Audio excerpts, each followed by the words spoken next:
Hey everyone, welcome to our YouTube channel Surjeet SPS. तो guys, आज की इस वीडियो में कुछ एक इम्पॉर्टेंट बिंदुओं पे बात करेंगे और ये जो इम्पॉर्टेंट बिंदु हैं ये संबंधित हैं एम्प्लॉयमेंट के साथ।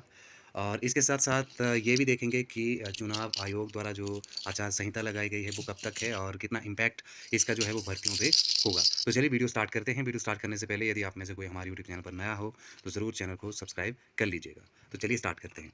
तो यहाँ से आप ये टाइटल देख पा रहे होंगे, लटक गई हैं हज़ारों भर्तियाँ, अब लोकसभा चुनाव के बाद ही हो पाएँगी नियुक्तियाँ।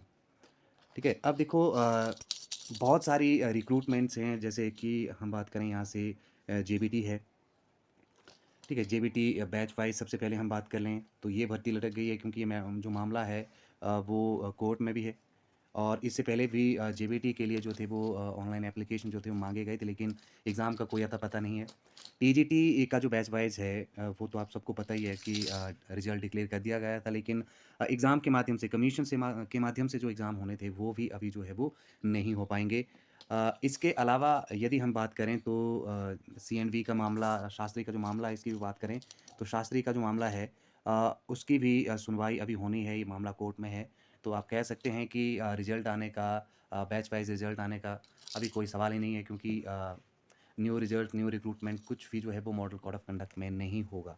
ठीक है? तो शास्त्री, जेबीटी, टीजीटी, इनका जो है वो अभी टीजीटी का तो बैच वाइज़ हो गया है, जेबीटी का ना कमीशन से अभी कुछ हो सकता है, कमीशन से रिक्रूटमेंट होगी जून तक, और ना ही शास्त्री की जो रिक्रूटमेंट है वो हो पाएगी। इसके अलावा यदि हम बात करें डीएम और पीईटी की, क्योंकि बहुत डिसअपॉइंटमेंट है इनमें भी, पीईटी की हम बात करें या फिर डीएम की बात करें, ठीक है?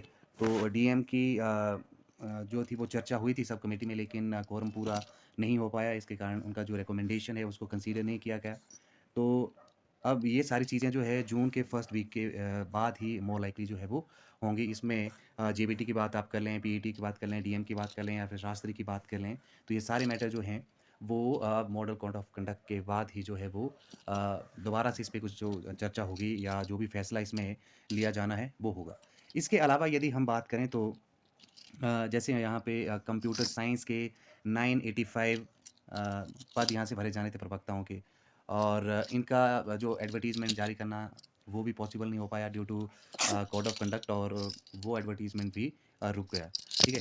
तो इसके अलावा यदि हम बात करें यहाँ पे एनटीटी की, तो एनटीटी में भी काफ़ी ज़्यादा यहाँ से जो है वो एक तरह से डिसअपॉइंटमेंट देखने को मिल रही है, क्योंकि उनके बारे में भी यहाँ पे बिल्कुल कैबिनेट में या फिर कैबिनेट सब कमेटी में कोई भी फैसला जो है वो लिया ही नहीं गया है। इन शॉर्ट उनके मैटर्स को जो है वो कैबिनेट में कंसीडर किया ही नहीं गया है।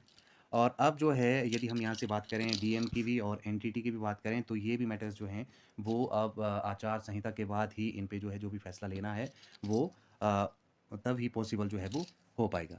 ठीक है? अब इसके अलावा यदि हम बात करें तो जो चयन आयोग में पुरानी भर्तियाँ हैं वो जारी रहेंगी। ठीक है? ये आपको यहाँ से इन्फॉर्मेशन मिलना ज़रूरी है। इसमें क्या-क्या था, तो नई भर्तियाँ चयन आयोग नहीं कर पाएगा, लेकिन जो पुरानी भर्तियों के लिए जो एप्लीकेशन माँगे गए हैं, ठीक है? जिसमें कि ऑपरेशन थिएटर असिस्टेंट है, ग्रुप इंस्ट्रक्टर है, तो इनकी जो भर्ती प्रक्रिया है वो जारी रहेगी। ठीक है? और औपचारिक रूप से चयन आयोग को पत्राचार किया जाएगा इलेक्शन कमीशन की ओर से, और फिर जो है ये प्रोसेस जो है वो शुरू हो जाएगी। ठीक है? तो कुल मिला के जितने भी रिज़ल्ट्स हैं, ठीक है? आप यहाँ से बात कर लो जेओएआईटी पोस्ट कोड 817 की, तो उसका रिज़ल्ट में तो ख़ैर सरकार ने कह दिया था कि 1-2 महीने लग जाएँगे, तो वो भी अभी नहीं हो पाएगा, वो भी जून-जुलाई तक ही चला जाएगा मैटर। ठीक है? इसके अलावा जितने भी रिज़ल्ट्स हैं, पेंडिंग रिज़ल्ट्स हैं या जो भी सरकार ने न्यू रिक्रूटमेंट करने थे, तो अब वो नहीं हो पाएँगे। इन शॉर्ट आप 2-3 महीने का जो है वो अच्छा एक स्टडी का रेज़ोल्यूशन जो है वो प्लान कर लीजिए। और ये कन्फर्म्ड है कि टीजीटी का जो है वो एग्ज़ाम होगा इसी साल, और जेबीटी और शास्त्री के एग्ज़ाम भी जो हैं वो होंगे, डीएम के भी हो सकते हैं। उम्मीद तो है कि लगभग जितने भी एग्ज़ाम्स के मैं नाम ले रहा हूँ ये सारे जो हैं वो इस साल के एंड तक हो जाएँ। पॉसिबिलिटीज़ तो यही है, बाकी देखते हैं कि सरकार किस तरह से देखती है इन मैटर्स को। फिलहाल 2 महीने का टाइम है, तो इसमें आप लोग जो है वो स्टडी का प्लान कर लीजिए। और एनटीटी एस्पिरेंट्स का यही है कि उनको काफ़ी टाइम से इंतज़ार करना पड़ रहा है, तो उनको इंतज़ार और जो है वो करना पड़ेगा। लेकिन इस साल उम्मीद पूरी है एनटीटी रिक्रूटमेंट में कि शायद इस बार उनका जो है वो रिक्रूटमेंट का जो प्रोसेस है वो स्टार्ट हो जाएगा। फिलहाल आज की इस वीडियो में इतना ही। उम्मीद करता हूँ कि वीडियो आपके लिए इन्फॉर्मेटिव लगे तो वीडियो को लाइक शेयर ज़रूर कर दीजिएगा, और साथ ही साथ यदि आप फर्स्ट टाइम विजिट कर रहे हैं तो चैनल को बिल्कुल आप सब्सक्राइब करना ना भूलिएगा। Thank you very much.